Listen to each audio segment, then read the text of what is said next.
నమస్తే. తిరుమలలో మరో అపచారం వెలుగు చూసింది. శ్రీవారి దర్శనానికి ముగ్గురు భక్తులు పాదరక్షలతో మహాద్వారం వరకు రావటం తీవ్ర కలకలం సృష్టించింది. వీరు వైకుంఠం క్యూ కాంప్లెక్స్ నుంచి పాదరక్షలు ధరించి వచ్చారు. అయితే 3 ప్రాంతాల్లో తనిఖీ చేసిన టీటీడీ విజిలెన్స్ అధికారులు వీరిని గుర్తించకపోవడం గమనార్హం.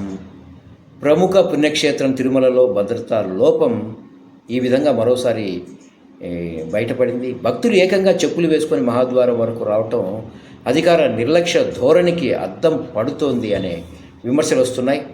వైకుంఠం క్యూ కాంప్లెక్స్ నుంచి వీరు పాదరక్షలు ధరించి మహాద్వారం వరకు చేరుకున్నారు. వీరు వచ్చిన మార్గంలో టీటీడీ విజిలెన్స్ అధికారులు మరి తనిఖీలు చేసినప్పటికీ ఇంత దూరం పాదరక్షలతో ఎలా వచ్చారని పలువురు భక్తులు ప్రశ్నిస్తున్నారు.